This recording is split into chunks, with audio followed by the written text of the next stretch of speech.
mà gì có gì trong cái con nữa.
Tí dạng con ơi.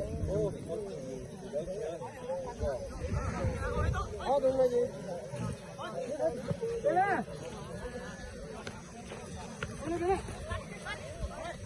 Hãy